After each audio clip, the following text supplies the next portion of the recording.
इस बुकलेट में आपको कुछ टॉपिक वाइज फार्मूले मिलने हैं। जो बच्चे अच्छे से रट लेते हैं चीज़ों को, वो फार्मूले सारे इंपॉर्टेंट याद कर लेंगे। उसके अलावा जो बच्चे ट्रिक्स मेथड समझ सकते हैं, उनके लिए हर टॉपिक में एग्जाम्पल लिए गए हैं जिनको ट्रिक्स के साथ आपको बताया गया है। ये सारे टॉपिक आपको मिलने वाले हैं, आप देख सकते हैं, आपकी स्क्रीन पर हैं। कंप्लीट डिटेल आपको वीडियो में मिल जाएगी, जिसका लिंक आपको इसी वीडियो के डिस्क्रिप्शन में है, तो ज़रूर देख लें। हेलो डियर स्टूडेंट्स, ज़रूर देखें आप लोग इस वीडियो को पूरा। शुरू करते हैं हम वीडियो को।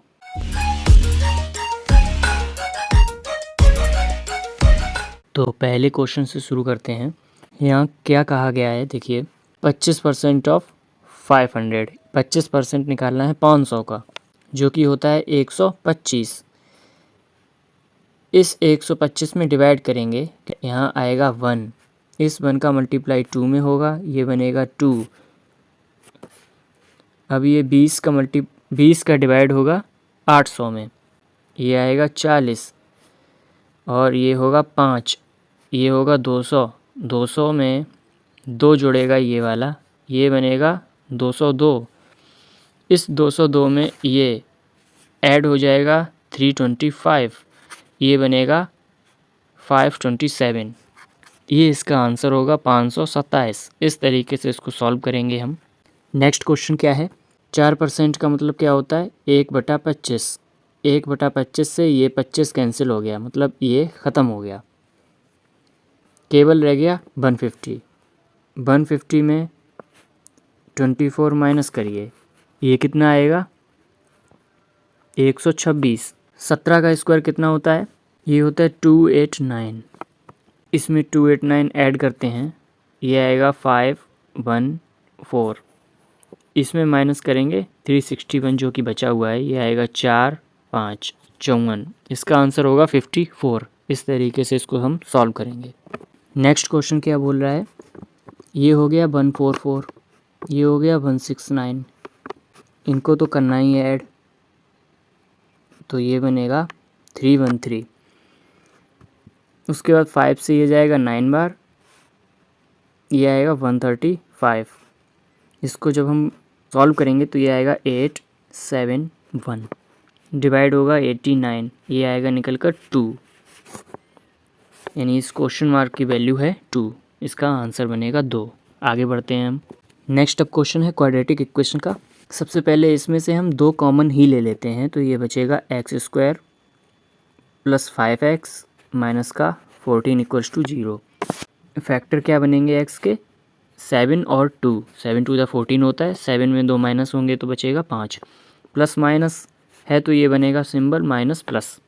बाई की बात करते हैं, बाई के फैक्टर क्या बनेंगे, 6 और 5, दोनों बनेंगे प्लस के, क्योंकि माइनस प्लस है। अब यहाँ पर देखिए, ये बाई इससे भी बड़ा है, इससे भी बड़ा है, 6 जो है इससे भी बड़ा है, 5 इससे भी बड़ा है और इससे भी बड़ा है, यानी कि बाई ग्रेटर देन है x, by greater than x इसका मान होगा। आगे बढ़ते हैं। नेक्स्ट क्वेश्चन ये देखिए, इसको कैसे सॉल्व करेंगे। सबसे पहले हम एक्स को सॉल्व करते हैं। x² = क्या हो जाएगा, ये हो जाएगा 549 662 336 और 7। x की वैल्यू क्या आएगी, प्लस माइनस में आएगी 27। ये ध्यान रखना है, जब हम स्क्वायर से आते हैं तो हमेशा 2 वैल्यू मिलती हैं, इस वजह से यहाँ पर प्लस और माइनस 2 वैल्यू आएंगी x की। बाई को सॉल्व करते हैं तो बाई कितना बनेगा, ये बन गया 9। जब हम इससे बाहर निकलते हैं तो हम प्लस की वैल्यू ही कंसीडर करते हैं। यहाँ डीप में नहीं बताएंगे, हम नंबर सिस्टम में ये चीज़ अच्छे से पढ़ाई जाती है। और ये यहाँ पे प्लस में जाएगा तो ये बनेगा 18। तो बाई की केवल एक वैल्यू बनेगी, वो बनेगी 27। अब यहाँ देखिए, ये केवल एक वैल्यू है प्लस की 27। एक बार ये बराबर है, एक बार ये बड़ा है, यानी कि y greater equal to x, y बड़ा बराबर है एक्स से, ये इसका मान है। आगे बढ़ते हैं, इस क्वेश्चन को सॉल्व करते हैं। इसमें आपको फैक्टर करने होंगे। पहले तो 224 के फैक्टर करते हैं। तो यहाँ से सबसे पहले हम 7 कॉमन ले रहे हैं। 7 कॉमन लेंगे तो ये 3 टाइम्स और 2 टाइम्स ये जाएगा। अब इसको ओपन करने की हमें ज़रूरत नहीं है एक्सपेंड करने की, क्योंकि 7 में 32 ऐड करते हैं तो 39 ही मिलता है हमें। तो यानी यही दो फैक्टर हैं 7 और 32। तो x के फैक्टर क्या बनेंगे, माइनस प्लस है तो प्लस प्लस दोनों फैक्टर रहेंगे पॉजिटिव, 7 और 32। अब आते हैं y के फैक्टर पर। 35 है, 35 यानी 7 5, एक रहेगा 7, एक रहेगा 5। तो यहाँ पर हम देख सकते हैं एक बार में ये बराबर है, ये बड़ा है, उसके बाद ये बड़ा है और ये बड़ा, यानी x जो है वो बड़ा भी है बराबर भी है 22 से। ये इसका सॉल्यूशन होगा। अब क्वेश्चन आया है रॉन्ग नंबर सीरीज़ का। यहाँ बताना है कौन सी टर्म रॉन्ग है। दिख रहा है हमको minus plus minus plus minus, यानी कि minus plus minus plus minus ये चल रहा है। यहाँ पर 13 माइनस हो रहा है सबसे पहले, उसके बाद ऐड कितना हो रहा है, 26 ऐड हो रहा है, उसके बाद माइनस कितना हो रहा है, इस बार माइनस हो रहा है 49। यहाँ पर हम ये तो समझ में आ रहा था 13 का टेबल चल रहा है, माइनस अब यहाँ 49 गलत है तो हमारे हिसाब से 140 रॉन्ग होनी चाहिए। लेकिन हम आगे चेक करते हैं, फर्दर चेक करेंगे तो कितना ऐड हो रहा है आगे, ये हो रहा है 62 ऐड हो रहा है। ठीक है, इसके आगे माइनस कितना हो रहा है, तो ये माइनस हो रहा है 65 माइनस हो रहा है। अब हमें पता है 13 1 ज़ा 13, 13 2 ज़ा 26, 13 5 ज़ा 65, सब कुछ सही है। ये दो टर्म गलत हैं, इसका मतलब इसकी वजह से ही गलत है। 140 यहाँ पर रॉन्ग टर्म है, 140 यहाँ पर नहीं आएगा। नेक्स्ट क्वेश्चन है ये आपके सामने, इसमें भी देखिए डिफरेंस ज़्यादा नहीं है, तो इसको आप कैसे करेंगे ये आपका होमवर्क है। मैं भी तो देखूं कितने लोग सीरियसली वीडियो देखते हैं, कमेंट बॉक्स में कितने लोग इसका आंसर बताएंगे कि कौन सी टर्म रॉन्ग है। मैं इंतज़ार करूँगा कमेंट्स का। आगे बढ़ते हैं हम। नेक्स्ट क्वेश्चन, इसमें भी रॉन्ग सीरीज़ है, इसमें भी बताना है आपको कौन सी टर्म गलत है। यहाँ अंतर देखिए 19 का है, यहाँ अंतर है 22 का, यहाँ अंतर है 30 का, यहाँ अंतर है 31 का, यहाँ अंतर है 37 का और यहाँ अंतर है 41 का। इस तरीके से ये सीरीज़ चल रही है।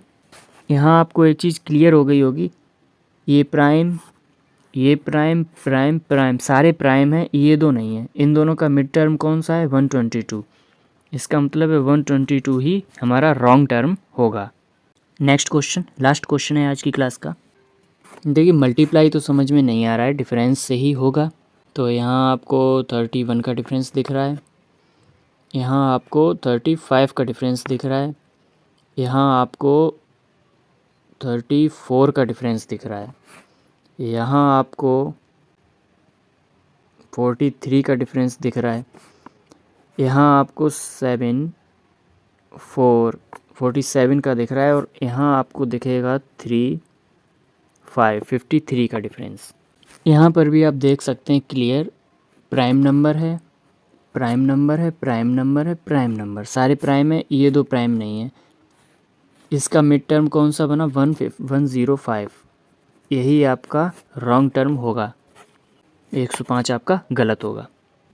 क्या बोला गया है इसमें, दो ट्रेन है ए और बी जो एक ही डायरेक्शन में चल रही हैं, यहाँ ध्यान देना है। स्पीड क्या है दोनों की, 90 और 72 किलोमीटर पर घंटा। लेंथ दोनों की क्या है, ए की है 200 मीटर, बी की है 160 मीटर। ये बताना है कि किस टाइम में, मतलब कितने टाइम में वो एक दूसरे को क्रॉस कर लेंगी। हमें ये पता है सेम इनकी डायरेक्शन है, तो रिलेटिव स्पीड क्या होगी, सेम होती है तो दोनों को माइनस करते हैं, यानी 90 माइनस 72, ये कितना आएगा 18। किलोमीटर पर घंटा में है, मीटर पर सेकंड में चेंज करना है तो इसको 5/18 से 18 कैंसिल हो गया, ये बचेगा 5 मीटर पर सेकंड। ये आ गई रिलेटिव स्पीड। टाइम हमें निकालना है कि किस टाइम में क्रॉस करेंगी, तो टाइम क्या होता है, total distance upon total speed, जो कि रिलेटिव स्पीड होगी। टोटल डिस्टेंस क्या होगी, क्योंकि देखिए दो ट्रेनें हैं क्रॉस करेंगी तो एक ट्रेन ये होगी, एक ट्रेन ये होगी, यानी दोनों की लेंथ को हम ऐड करेंगे। तो दोनों की लेंथ को हम ऐड करते हैं। क्या क्या लेंथ है इनकी, 200 मीटर और 160 मीटर। 200 और 160 को हम ऐड करते हैं, 2 और 1 3, 360 360 मीटर। रिलेटिव स्पीड क्या आई थी? 5 मीटर पर सेकंड। तो सेकंड ऊपर, मीटर से मीटर कैंसिल हुआ, 5 से ये जाएगा, कितनी बार जाएगा? 7 और 2 72, 72 सेकंड। ये आंसर आएगा इसका। 72 सेकंड में ये दोनों ट्रेन एक दूसरे को क्रॉस कर लेंगी। इस तरीके से इसको करेंगे। नेक्स्ट क्वेश्चन पर हम चलते हैं। ए की मंथली सैलरी है वो 20% ज़्यादा है बी की मंथली सैलरी से। सी की मंथली सैलरी 25,000 रुपये ज़्यादा है बी की मंथली सैलरी से। टोटल सैलरी दी हुई है तीनों की 2,65,000 रुपये। तो ये बताना है कि B is what percent of that of C. B का कितना प्रतिशत है सी से? 20% का मतलब होता है 1/5। ए की सैलरी ज़्यादा है, यानी कि बी की अगर 5 है तो ए की कितनी होगी? 1 ज़्यादा होगी, 6। यहाँ एक्स भी लिख लेते हैं क्योंकि ये यूनिट है। सी की सैलरी के बारे में क्या कहा है? 25,000 रुपये ज़्यादा है बी की सैलरी से, यानी कि 5x से 25,000 ज़्यादा है। इस तरीके से लिख लिया। टोटल सैलरी हमें दी हुई है, सबको ऐड कर देते हैं, ए प्लस बी प्लस सी, तीनों की सैलरी को। तो 5x प्लस 6x 11x, 11 और 5 16x, 16x और प्लस 25,000, ये हो गया 25,000। ये किसके बराबर दिया हुआ है? 2,65,000 के। तो 2,65,000 के दिया है बराबर, यहाँ हम लिख लेंगे 2,65,000 इसके बराबर में, ए प्लस बी प्लस सी की जगह पर। ये हो गया 2,65,000। 25,000 यहाँ पर आएगा, माइनस हो जाएगा 25,000। करिए माइनस 0,000,042। ये वैल्यू किसके बराबर आई? 16x के। डिवाइड करिए 16 से, एक बार और 5 बार, उसके बाद 3 0 बाकी हैं। ये आई है x की वैल्यू। b का परसेंटेज बताना है, तो b अपॉन c निकालना है इंटू 100। परसेंटेज निकालना है। b का कितना हो जाएगा? अगर x की वैल्यू 15,000 है और b है 5x, तो 15 पंचे 75,000, ये b की। उसके बाद c की 25,000 ज़्यादा है, यानी पूरी 1,00,000 बन गई, मल्टीप्लाई बाई 100। 1 2 1 2 3 1 2 3, इस तरीके से ये आएगा 75%, यानी बी की सैलरी सी की सैलरी से 75% है। इस तरीके से सवाल को हम करेंगे। आगे बढ़ते हैं। समुद्र का जो पानी है उसमें 5% नमक है वजन से, मतलब वजन है 5% उस पानी में नमक का। फ्रेश वाटर 40 किलोग्राम में कितना मिलाया जाए उस सी वाटर के अंदर कि जो वजन है नमक का वो 2% रह जाए। देखिए यहाँ पर जो नमक की क्वांटिटी है वजन में वो थोड़ी ना कम हो जाएगी। परसेंटेज कम इसलिए हुआ है क्योंकि वहाँ पानी मिला दिया गया है, यानी कि ये हरारत में बराबर ही रहेगा। यानी कि जो 5% नमक है 40 किलोग्राम में, वो 2% नमक बन गया है अब 40 प्लस x किलोग्राम में, क्योंकि हमसे पूछा है 40 में कितना हम पानी मिला दें। इस इक्वेशन को हमें सॉल्व करना है, तो परसेंटेज से इस परसेंटेज को पहले उड़ाया, ये आ गया 200 और ये आ गया है 80 प्लस 2x। यहाँ पे आ गया ये 120 माइनस होकर बराबर 2x। x की वैल्यू यहाँ से हमें मिल गई है 60। इसका मतलब है हमें 60 लीटर पानी मिलाना पड़ेगा, ये वैल्यू आएगी। ये सबसे अच्छा मेथड है इसका। आगे बढ़ते हैं नेक्स्ट क्वेश्चन पर। कोई सर्कुलर रिंग है जिसको काट के मोड़ के रेक्टेंगल की फॉर्म में बनाया जा रहा है। उस रिंग का जो रेडियस है 21 सेंटीमीटर है। रेक्टेंगल की साइड है, उसमें अनुपात है 7:4 का। लार्जर साइड बतानी है रेक्टेंगल की। यहाँ पर बात हुई सर्कुलर रिंग की, यानी 2πr उसकी सर्कमफ्रेंस होगी, परिधि होगी, जो कि ट्वाइस a प्लस बी के बराबर हो जाएगी इसके परिमाप के। 2 से 2 कैंसिल हो गया। पाई की वैल्यू होती है 22/7। आर हमें गिवन है 21 रख दिया, बराबर में आएगा a प्लस बी। ये जाएगा 7 से 3 बार, 66 की वैल्यू आएगी a प्लस बी। यहाँ पर बोला गया है साइड जो है रेक्टेंगल की उनका रेशियो है 7:4। अब आप इसमें से किसी को भी बड़ा मान सकते हैं, आपके ऊपर है। मान लिया हमने a को मान लिया 7, b को मान लिया 4x, यानी कि कितना आया ये 11x। 11x की वैल्यू हमें कितनी दी हुई है 66, x की वैल्यू कितनी आएगी 6। बड़ी हमसे पूछी है कि बड़ी साइड कौन सी है, 7x है, यानी कि 7 × 6 = 42। 42 सेंटीमीटर की होगी बड़ी साइड रेक्टेंगल की। इस तरीके से इस सवाल को हम करेंगे। आगे बढ़ते हैं। इसमें बोला गया है ए के जो नंबर हैं वो 20% ज़्यादा हैं जितना बी ने स्कोर किया है उससे, और बी का जो स्कोर है वो 25% कम है सी के स्कोर से। पहले हम इसको रेशियो को बनाते हैं। मान लिया हमने सी का कितना है 4, 25% की वैल्यू क्या होती है 1/4, तो हमने सी को माना 4। इस हिसाब से बी कितना हो जाएगा, बी 25% लेस है, यानी कि बी 3 हो जाएगा। अब ए की बात करते हैं, ए 20% ज़्यादा है बी से, तो ये फ्रैक्शन कटेगा नहीं, हमने 40 और 30 मान लिया। ए की बात करते हैं, 20% का मतलब होता है 1/5, यानी 5 की वैल्यू अगर 30 है तो 6 की वैल्यू कितनी हो जाएगी, क्योंकि ज़्यादा है तो ये हो जाएगा 36। हमसे पूछा क्या है, बोला गया है सी ने 240 नंबर पाए हैं। सी ने 240 नंबर पाए हैं, इसका मतलब 40 हमारे हिसाब से है, तो इस हिसाब से एक यूनिट की वैल्यू कितनी बन रही है 6। एक यूनिट की वैल्यू 6 बन रही है। इस हिसाब से बी के नंबर कितने हो जाएंगे 180, 6 6 36, 18 19 20 21, 2 से 16 नंबर हो जाएंगे ए के। ए ने कितने % नंबर पाए हैं, अगर 400 नंबर था टोटल, तो ए ने कितने पाए हैं 216 डिवाइड बाई 400 मल्टीप्लाई बाई 100, ऐसे निकालते हैं हम। 4 से इसको डिवाइड कर दीजिए, 5 और 4, 54% नंबर आए थे ए के। इस तरीके से इस सवाल को हम लगाएंगे। आगे बढ़ते हैं।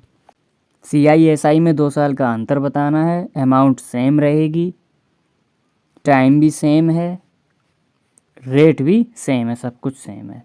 देखिए कंपाउंड इंटरेस्ट की अगर हम बात करते हैं 2 साल की, तो कैसे निकालेंगे, 16% 2 साल के लिए, 16 + 16 + 2.56 यानी कि 34.56% हो जाएगा। SI की अगर बात करते हैं 2 साल की, तो वो डायरेक्ट निकल जाता है, ये आएगा 32%। डिफरेंस लीजिए, ये कितने का आएगा 56 और 2.56 का आएगा परसेंटेज का डिफरेंस। ये हमें बताना है 6,000 रुपये पे, यानी कि 6,000 नहीं 60,000 रुपये है। 60,000 रुपये का हमें बताना है 2.56%। परसेंटेज हटा, नीचे 2 जीरो आए, ये पॉइंट हटा तो 2 जीरो आए, 4 जीरो से ये वाले 4 जीरो कैंसिल हो गए। 6 का हमें मल्टीप्लाई करना है 256 में, 6 6 जा 36, 6 5 जा 30 और 3 33, 6 2 जा 12, 13 14 15, 1536 रुपये, ये आएगा अंतर CISI 2 साल का। इस तरीके से इस सवाल को हम करेंगे। वीडियोस आती रहेंगी इसी तरीके से, चैनल के साथ ज़रूर बने रहें। ध्यान रखें अपना, पढ़ाई करते रहें। बाय।